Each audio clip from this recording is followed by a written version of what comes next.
Hello, folks, and welcome back to the Bug Bash. We are excited to have you join us for another episode in this live series where we tackle real world challenges in test automation with the folks who are in the industry living and breathing this stuff every single day. Obviously, I am your host, Jenna Beckett, and it is great to be back chatting with you. Whether you are joining us live or if you're catching the replay, today you are in the right spot if you have ever stared at a blank test repo and said, where do I even begin? Before we get started, I would like to take a moment to congratulate Sahani. She is our first Bug Bash swag winner. We will be sending her a little swag package, and you could get one for yourself. All you have to do is come join us here live in the Bug Bash, or go into that community discussion, drop a topic for like a suggestion for future sessions. Again, as Kelly said, we want these to be for you. So tell us what you want us to talk about. And if you do, you might be one of the randomly selected swag winners. So Sahani, be on the lookout for a direct message from myself or from Ronald. We'll get those shipping details figured out for you, and then get you a little swag on the way. So let's go ahead and, again, before we dive into that content, which I know everyone's excited about, I want to keep you all in the loop on what is happening in the Cypress ecosystem. So let's start in terms of features. What is new? Well, first up, we have the addition of Sci.press into the Cypress framework, which I think is a really amazing addition. We started this feature with support for the tab key, because we know how essential that is in testing accessibility workflows and doing those kind of keyboard only navigation tests that you may be doing. So if you have not checked that out, got details about it in our blog, and figure out how you can implement it into your test suite coming up soon. Next thing we have, and coming up soon, hopefully coming up soon in your test suite. The feature is already delivered, to be clear. Cypress.stop. That's the next place we're heading in this tour of Cypress ecosystem updates. This is a command that actually lets you stop test execution programmatically. The command actually halts the execution of a current spec file on a given machine. It is a great tool for conserving resources when necessary commands fail, especially in that test setup phase. So check it out. And then the last thing that I have for you in terms of feature updates is, if you have not been in the Cypress Cloud recently, then you have missed the branch review features amazing glow up. This tool can really be leveraged to spot issues at a glance by comparing any two branches where your test suite has executed. And it now gives really clear signals into the quality impact that a given PR can have on your app and your test suite as well. So a couple other things in terms of ecosystem. We talked about features. Now let's talk about some stuff coming out of the Cypress community. And I'd like to take a moment and mention some of my favorite community blogs coming up, or that have come up over, let's say, about the past month or so. So I want to start with Normia Pop. Normia Pop is a past Cypress Conf speaker, amazing speaker, has talked to us about AI innovation before. And in her most recent article, she is telling us how to write test a smarter way utilizing AI. So check out the article, Cypress Meets Cursor, a smarter way to write test. And for those joining us live, I'm going to be taking and dropping in chat these links to the blog post. So go over there and find it. And let me drop that in. So you've got that over there in chat. If you are joining us for the replay, go look in the description of the video posted, and we'll have all the links there. Two more that I want to mention. So next up, we have an article from Paul Astorga.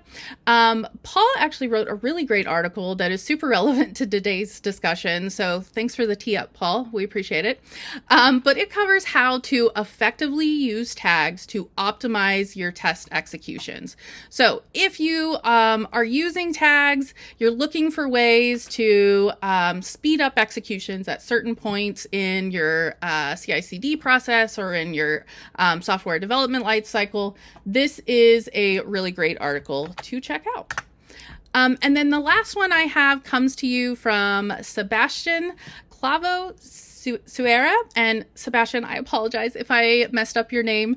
I will do better, I promise. And his article is something I would consider essential reading for folks getting started with Cypress or starting to build a test suite, because it talks all about the asynchronous nature of Cypress. And it does so in terms of managing multiple timelines, kind of Loki style, you know. I would highly recommend checking out the async nature of Cypress. Don't mess with the timelines in your Cypress test dualverse. So again, getting that link and dropping it in chat for you. So go check that out from Sebastian. All right, that's all I have for the roundup. And if you want to stay in the know about these features and enhancements and all these amazing community resources, go ahead and subscribe to our blog or subscribe to our newsletter, and it'll be coming to your inbox directly. Apparently not braining today. I did not have enough coffee, apparently. All right, so before my brain runs out of juice from lack of caffeine, let's go ahead and let's dive into today's topic. And this is one that I know a lot of folks grapple with, and that is just generally where to start. And I kind of see the first instinct here to just go in, start writing tests, but I want to be honest with you. I really believe, maybe this is my hot take, that is not where successful automation initiatives begin. So today we're going to talk about what you need to do before you ever write a single line of test code. And again, spoiler alert, it's more than just installing Cypress and calling it a day. Although that's an important part too, but you might consider me biased in this area.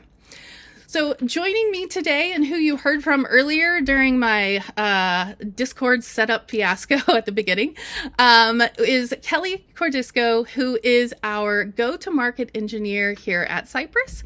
And we are talking to Kelly today because in her day-to-day, she is working closely with teams as they onboard test automation initiatives and tooling, and helping them to avoid landmines and just build out a solid foundation for long-term success. So basically what I'm saying, if you are trying to launch a test suite with confidence, she is who you want in your corner. So, hey, Kelly, if I could get you to do a little introduction, a little bit about yourself to start things off, we'd love to hear it. Absolutely. I am thrilled to be here. I actually recognize some of the names out there, so I know I've worked with a number of you before. It's a pleasure to be here. I am Kelly Cordisco. I have been with Cypress for over 3 years. I have been working with so many different teams, and it's just been such a pleasure. The majority of my day is on phone calls with all of you and learning about what your goals are, learning about what you want to do, just really with testing and test automation in general. And it's been really cool to see all different types of teams at all different stages in their journeys, whether Cypress is a part of that or not. It's great to make connections. As Jenna mentioned, I am here for you. I am in your corner. That is my job, is to get you the resources that you need to be successful no matter where you are in your journey. So I will put my email in the chat here in a moment. Please feel free to reach out to me, connect with me on LinkedIn, connect with me on Discord. I'm always happy to chat, but it's a pleasure to be here today. I'm really excited about this topic because I think it's super important. Kelly, thank you so much for the awesome introduction, and I am stoked to talk about this topic with you because, again, I know this is what you live every day. So for the folks joining us live, this is a conversation. It is not a slide deck presentation, so we want this to be interactive. If you have launched a test suite before, I want you to take a minute and spend some time thinking about, what do I wish I knew back then? And maybe drop your insights into chat to help, the next folks who are launching a new test suite maybe avoid the same pitfalls that affected your progress in those past initiatives. We'll, of course, have a Q&A section at the end of this. So if you do have questions that come up related to what we're talking about, drop those over in chat and we'll try and cover as many as we can live. All right. So Kelly, I think we need to start this discussion by just diving into the deep end on this topic and talking about the hardest task first. And out of all the ones that we will discuss today, I definitely think that defining clear testing objectives is that hardest one. It definitely takes the top spot. This is a place where I see many testing initiatives go off the rails. And the problem with that is that the issue really doesn't kind of rear its ugly head until a lot of the work and the initiative is well underway. So honestly, I think, when you're talking about defining clear testing initiatives and the goals of those initiatives, it really all comes down to misplaced expectations, whether that's from leaders, from engineers, or even within your quality assurance group. Those misplaced expectations are going to cause a lot of headache later on. And I definitely recommend that any team that is starting a test automation initiative begin by outlining the who, what, where, and most importantly, the why of testing. So Kelly, do you see, in terms of talking to teams every day, what are your thoughts around this kind of pre-planning approach? Have you seen it be successful? Are there, things in the who, what, where, and why that cause really big headaches later on that you've encountered? Sure. Yeah, I think there's a number of different ways that people approach this, and some of it is leadership driven, right? So if you have folks at the high level who are wanting to implement test automation because they know that there's value there, it allows you to have quicker releases and more quality in your application, then that can sort of accelerate a timeline. And sometimes those steps, which are really important, of setting those expectations and setting the goals and also setting the value of what does the complete test automation look like for your team, they can be overlooked. And when that happens, what we typically see is teams dive headfirst into any test automation tool.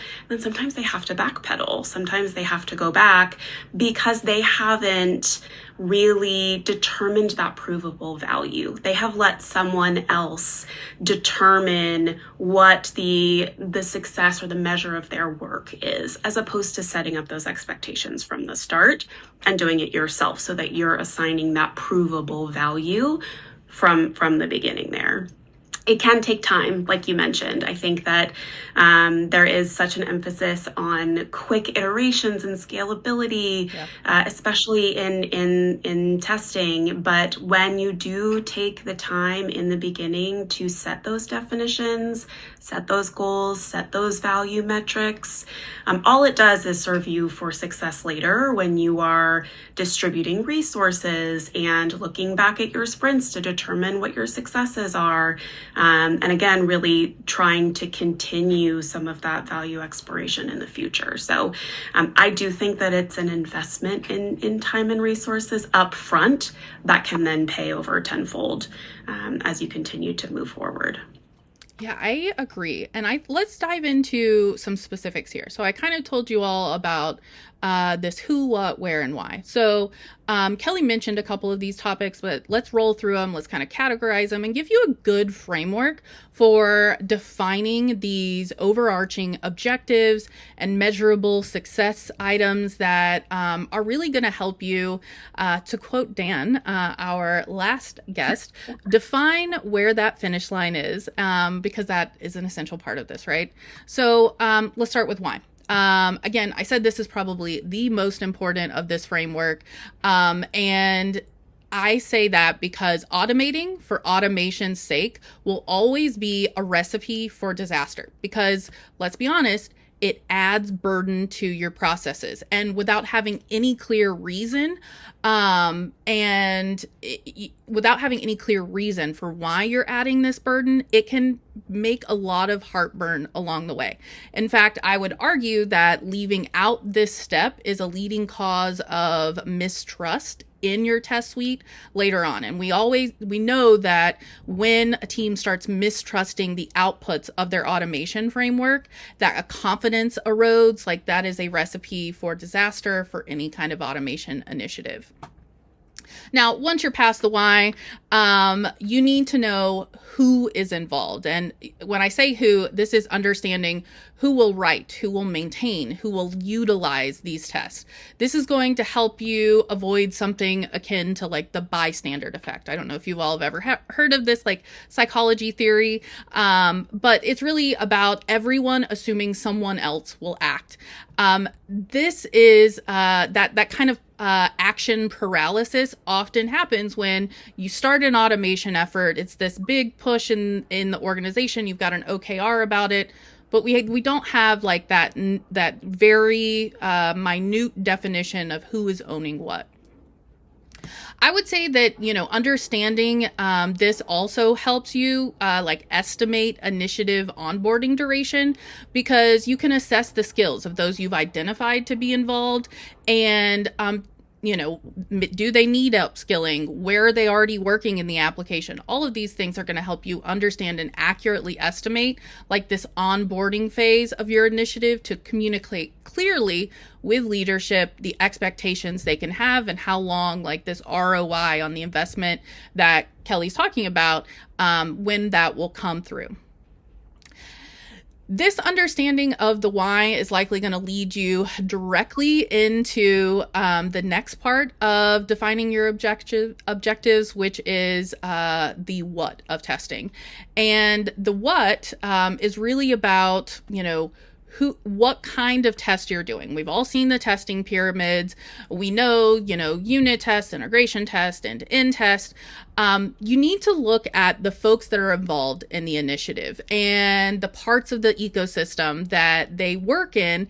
And that's largely going to impact the scope of your testing efforts, at least from the beginning. Sometimes this is like a proof of concept phase where you're showing this is actionable and provides an ROI for your organization. So ensuring that the scope of the testing is fit to the folks you've identified in the who phase, that's really going to help you in, again, being clear, making sure you are scoped to what you can accurately handle right there at the onboarding phase. And then remember that you can always expand these efforts later on. But I would say do it really well before you move on to doing something else. And then the final consideration in this line of thought is the where. And that is all about deciding in what environments your tests will run. So this is going to have huge impacts on how testing fits within your development processes. And it's also going to have major impacts on the data that your team will use for test execution, which really is kind of the how of it all.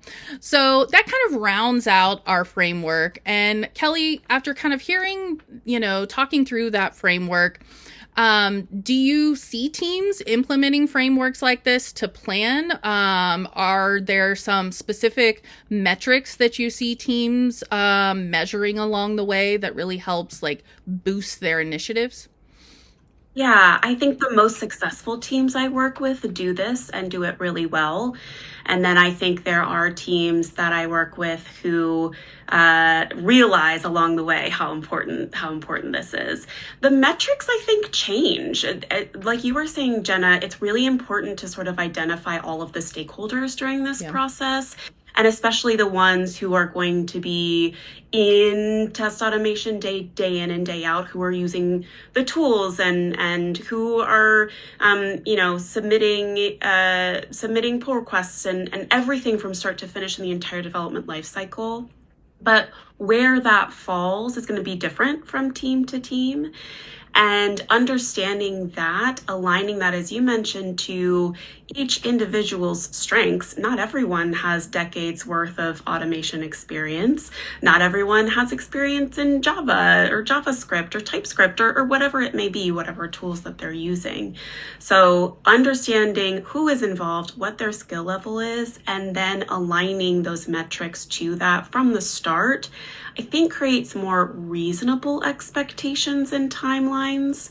And when you can achieve something right from the start, that sort of opens the gates for you to have higher goals and expectations from there. I think something that has been really critical, even like for us at Cypress, what we do here is we really can't improve what we don't measure. It's really hard to make changes and iterations and updates and scaling improvements when we don't have that baseline measurement. So the most successful teams that I see and work with at least have had those conversations. It's something that's going to change depending on their strategy, but at least they've sort of thought that out. They're starting to include that in their sprints and assign some of that value there. And another point I want to mention, because we chatted about it earlier too, was that the mistake of assumption. You don't want to assume that someone else is handling something or someone else has created some of those metrics or definitions. It's almost better to over communicate, assign that physically and tangibly, again, in a sprint or story, and also assign that in your collaborations with your teams so that you are really parallelly aligned all the way through.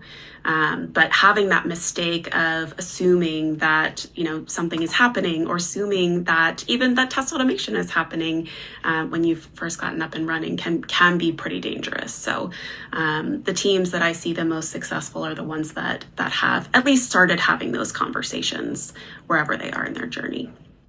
Yeah, I mean, that defining objectives phase, like, again, it's one that is just so essential that, I'll stand up on my soapbox and talk about it for a really long time because, as you said earlier, to quote Kelly, it is an investment of time. So I think these points that we've talked about, I hope really resonate with you all in the audience. I'd love to hear about some of the key metrics that your team measures for success in your own test suites and test automation initiatives.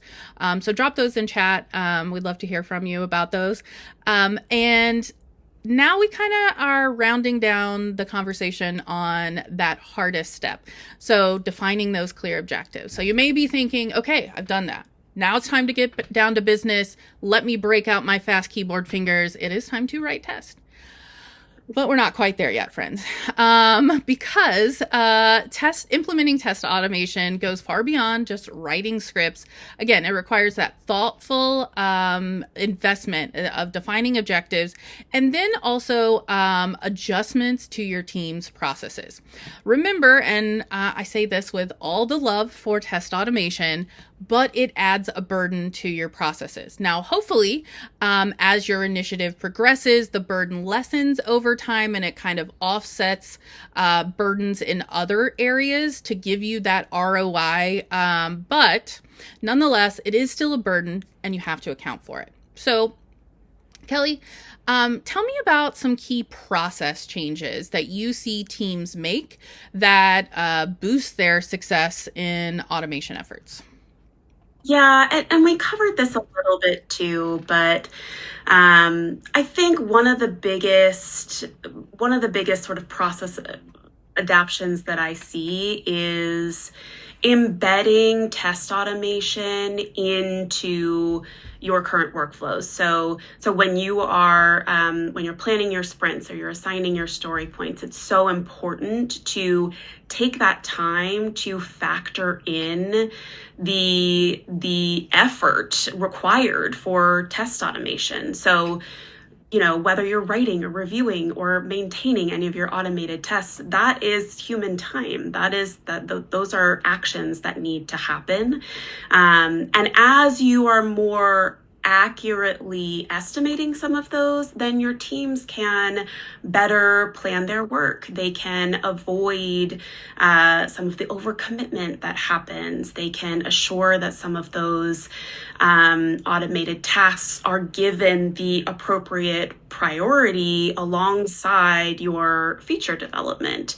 And having that like test automation just basically being treated like a first class citizen in your development process is of the highest importance there. Again, it goes back to we can't improve on things we can't measure. We have to measure those things from the start, and also goes back to the earlier point of don't let someone else assign what that value looks like.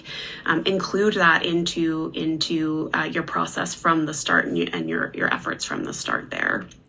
I think the allocation of resources in some of those process adoptions is really important. Everyone has resources at the top of their mind right now.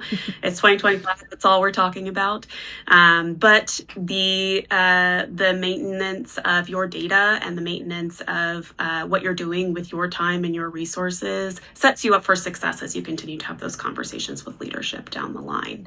Making sure that test automation is prioritized in the work that is being done, that your efforts are visible to everyone. Don't have it hidden on a planning board. Have that be visible in whatever tools you use to collaborate with your team, so that the goals across your organization are always aligned there. Those are just sort of some of I could probably go on forever on that, but some of what I see on a day-to-day basis. That's amazing. I think probably one that I would add in there is just and this goes along with your comment about testing as a first-class citizen, is that for it to be a first-class citizen and treated with equal priority of feature development, it needs to be in your definition of done. And I know this seems silly, like the word done is done, but I mean, any of us who have sat through a sprint planning meeting know that the definition of done is very different from team to team, and making sure from the outset that you are considering test automation, that first class citizen, and a part of the development workflow. I think that is really essential as far as adjusting processes and setting yourself up for scalability and just success in general. Yeah, definitely. I mean, by doing that, really, you sort of set yourself up for higher quality releases, sort of reducing some of those manual testing efforts and things like that. So it's a good sort of culture to promote. That's a great point there as well. Yeah. And I think, this kind of goes into, so we talked about a couple of process changes for the teams to implement. But there's, a part of that process change that maybe doesn't focus as much on human time, but maybe focuses a little more on machine time. So we're talking about your, CI/CD processes and that pipeline from development to production. So when you are thinking about, your test automation and where it's going to fit into those CI/CD processes, from the beginning, I say it is essential to define your test intervention points. And anyone who has worked with me previously in a Cypress session knows that that's some of my favorite words in the English language. And I say them often because you need to understand not just the architecture of your test suite, not just these process considerations for the team, but like one of the biggest things when you are even thinking about how you are going to design your test suite is, where are we going to run this?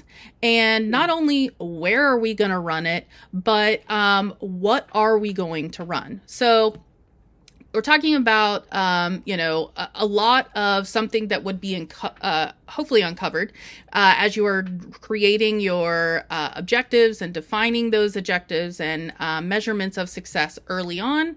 But this one, I just think it deserves its own time here because it's so important. So let's talk about intervention points in your CI/CD pipelines. So here you need to make a couple of decisions, right? Will you be leveraging pre-commit hooks?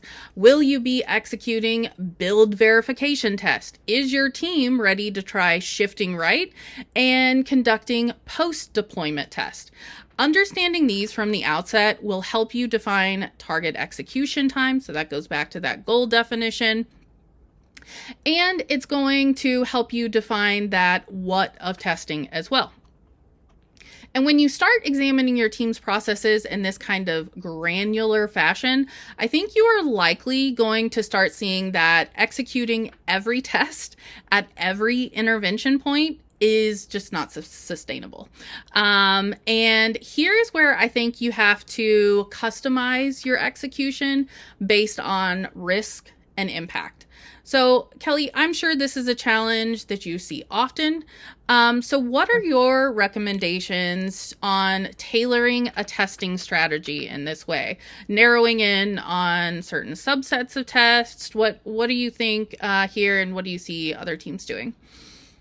Yeah, that sort of like selective testing style, I think, can be really beneficial to some teams. And again, it's so varied. I always say on every call that I'm on with Cypress users is there are a billion different ways that people are using and testing with Cypress, and it's so cool to see. But it really just depends. I think at the end of the day, having like faster feedback and more reliable releases tends to be everyone's goal. So no matter where folks stand on this and some of these intervention points and selective testing too, I think everyone aligns to that goal. For sure. So the delta is, how do we get there? Choosing the right tooling for you, what CI/CD provider you're going to use, how you're going to get your tests deployed there. That's really important as well. There's not one perfect solution for everyone. And Cypress, I think, as a whole, is really good at supporting all of those different types of workflows, not only with like documentation and in our learning center and things like that, but here in the community, in Discord, there's really great conversations on how people are achieving some of those different deltas there. The strategy is, as I said, the strategy is just from team to team. What works for one is not going to work for another. That's why I'm here. That's why Jenna is here. That's why we're all here, is to help Cypress users figure that out, determine what would be best. We obviously have best practices and standards for excellence at Cypress, but it's going to look different for each team. So if you have done all that pre-work and set up your goals and your definitions of success and definitions of done, it's easier for us to help those teams figure out what those adjustments look like, what those testing strategies look like, whether it is running a full like end-to-end on every single PR, whether it's getting a little bit more granular with your testing strategy. All those are supported. All of those have use cases, but what we're going to prioritize is going to be a little bit different from team to team. Yeah, I think that's true. I mean, I guess I said it even in the setup. How do you tailor the testing suite for the team? And, a couple things that I've seen in the past is, when you are doing or starting to think about like, how can I design this entire system, this test automation ecosystem to set me up for scalability and growth in the future, especially in terms of test execution time. Because when you are intervening, and that's what I identify these as, intervention points. When you are intervening, you are going to, you're going into the process, and in some way you're putting another step in. And oftentimes that step can disrupt the flow, and you want to minimize that disruption as much as possible.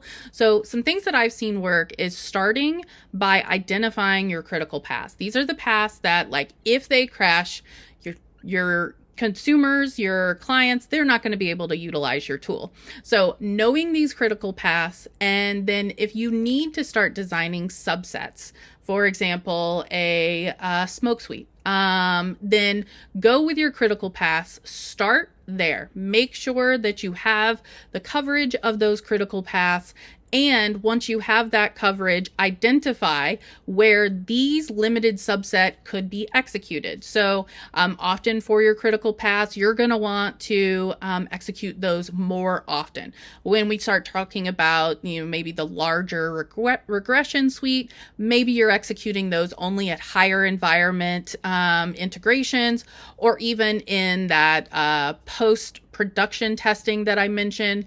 I think a lot of that is a really great way to, again, get really granular, make sure that you've planned out the process, you've optimized it as best you can, so that, again, when you're inserting one of these burdens into your SDLC, then you're making sure that it is minimized and that somehow it will give you that return on investment or by offsetting other burdens elsewhere.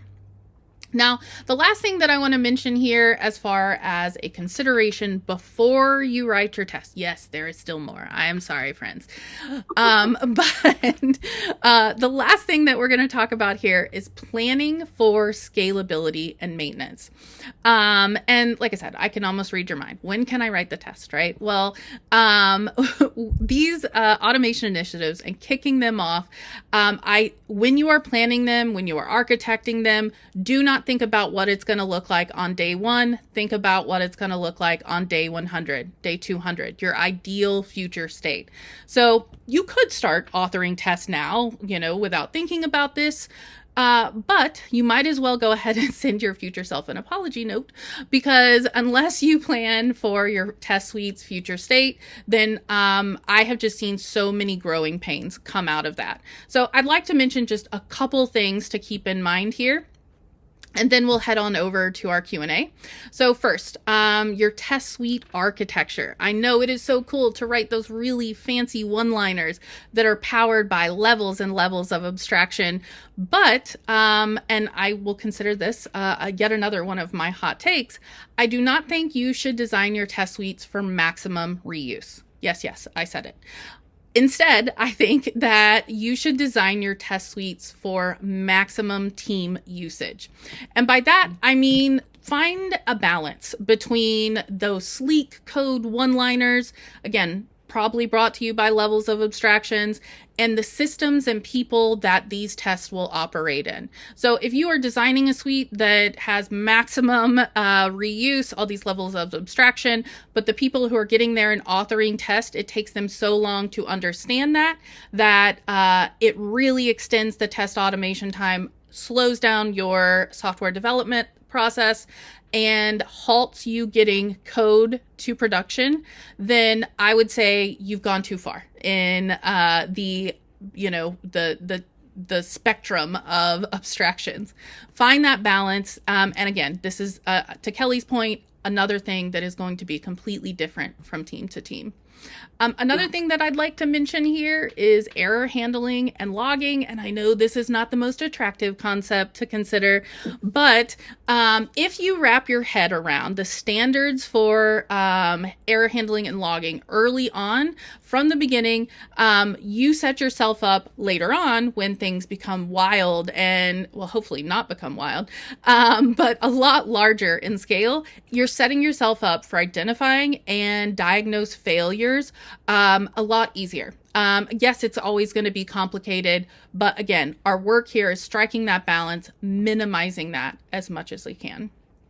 And then the last thing that comes to mind in this kind of arena is leveraging parallel execution and using scalable infrastructure. So again, this is technically something you could get started writing tests without considering, but I would argue if you do that, without considering and without even implementing, right? You can start a test suite without having parallel execution or using Docker containers, but when it comes time down the line that your test suite is hopefully, growing, you're introducing new features, your team is growing and being successful, the implementation cost of these things, I think, will be a lot higher. And one reason for is, like, specifically about parallelization, it leaves the door open for test interdependency. Yes, we all know test isolation is something we should strive for, but there's human error, and sometimes you get in a rush. So setting yourself up to where you know that if you run this in a parallel execution from day one, and I've got two test or two spec files that depend on each other, that's going to fail. You're setting yourself up for success. Kelly, I just kind of again jumped on my soapbox about that. So in terms of in terms of scalable architecture, what are you seeing? What do you see the majority of teams out there using to help scale their test suites? What are they leveraging as far as tooling for parallelization and extracting data from their test suites? Yeah, I work with a lot of teams that are just getting started in Cypress Cloud. They are teams of 1 to 2 people, all the way up to hundreds and hundreds. And so I've really sort of seen the gamut here. I think one thing that just provides enormous value from day one, which is really important, is the teams that are able to utilize test replay. For some of what you mentioned, Jenna, when you're talking about like more robust like error handling, really diving into the DOM and interacting directly there. The need to not have to spend a whole bunch of time reproducing any of their issues locally and just have information at their fingertips without having to do anything has been like truly game changing for all different types of teams. I love that it's a free feature. I think that speaks volumes to Cypress because it is so valuable. And again, from day one, it's not anything that anyone really needs to learn how to use. It's been so cool to see people be able to diagnose some of those issues so much more quickly with so much less resources and then get time back in their pockets. I've been able to work with a number of teams really from start to finish who have started absolutely fresh from Cypress and now are leveraging like even some of our application quality products like Cypress accessibility and UI coverage, and seeing them use features like test replay all the way through has been so cool because it's just a standard of excellence now that's a part of their workflows. Parallelization, Cypress Cloud does a really great job of that. It does depend on your CI/CD setup. I think that there's some confusion sometimes that folks think that Cypress is a CI/CD provider. It's not. But the benefit of integrating at that level can be enormously impactful to your CI/CD workflows and also to your resources there. And it's been really cool to see a number of teams who've been able to leverage that as well. Now, that's just what I work in and out of every day. I'm working with teams specifically focused on Cypress, but I know that there are a lot of teams that use a number of different tools. And it's been great to be able to make sure that they're checking off the successes with Cypress. And if they're not, that's what we're here for. And being able to support the successes there as well. And the scalability too. Thanks, Kelly. Now, I know we are at time. We did have a couple of minutes of my own technical failures here. So we are just getting to questions. So if you're still hanging around and you have some questions for us, drop them in the chat. We'd love to hear what questions you have. While I give folks in the chat some time to type out their questions, just a couple of guardrails around what we're going to be talking about here in the Q&A.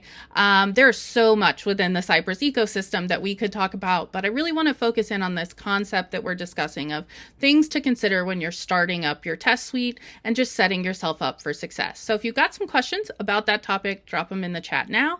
And while they're typing, Kelly, I'm just going to kick off with a question for you myself. So I would love to hear from you. What is the number one question that you get asked by teams as you are helping them kickstart their test automation work? Oh, that's really hard. The number one question, I would say almost twofold.